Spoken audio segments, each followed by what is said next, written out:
মই প্ৰথমবাৰৰ কাৰণে বিধানসভাত আহিছোঁ, কিন্তু আমাৰ গণতন্ত্ৰৰ সংসদীয় ৰাজনীতিৰ লগত মই দীৰ্ঘ সময় ধৰি যুক্ত বিভিন্নভাৱে। আমি ভাৰতবৰ্ষৰ কোনো ৰাজ্যত এই ধৰণৰ ঘটনা সংঘটিত হোৱা দেখিছোঁ, মাৰপিট হৈছে বা ৰক্তাক্ত হৈছে। এই পশ্চিমবংগই হওক, পূৰ্বতে বিহাৰেই হওক, এনেকুৱা ৰাজ্যবিলাকত হৈছে।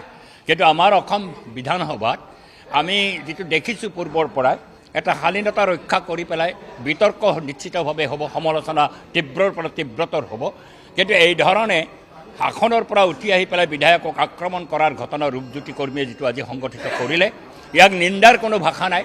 কিন্তু আমি দেখিছোঁ আমাৰ বিধানসভাত উপাধ্যক্ষ আসনত বহিছে, বহাৰ পিছত তেখেতক বুজাবলৈ চেষ্টা কৰিছে আৰু এটা সামান্য ৱাৰ্ণিং দি পেলাই তেওঁক ৰেহাই দিছে। কাৰণ এনেকুৱা নজিৰবিহীন ঘটনা সংঘটিত কৰা ৰূপজ্যোতি কৰ্মীক আজি এইকেইদিন যি বিধানসভাৰ অধিৱেশন আছে তাৰ পৰা তেওঁক বহিষ্কাৰ কৰা উচিত আছিল, তেওঁক কঠোৰ শাস্তি দিয়া উচিত আছিল। কিন্তু তাকে নকৰি গোটেই ঘটনাটোক তেওঁলোকে লঘু কৰিবলৈ চেষ্টা কৰিছে।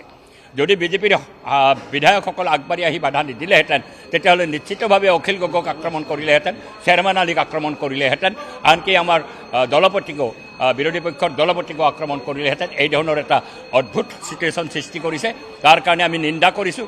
আৰু ভাৰতীয় জনতা পাৰ্টি আমি কওঁৱে, তেওঁলোকে এটা স্বৈৰতন্ত্ৰ আমাৰ দেশত প্ৰতিষ্ঠা কৰিবলৈ বিচাৰিছে, তাৰ নিদৰ্শনটো আজি অসম বিধানসভাত তেওঁলোকে প্ৰদৰ্শন কৰিছে। ধন্যবাদ।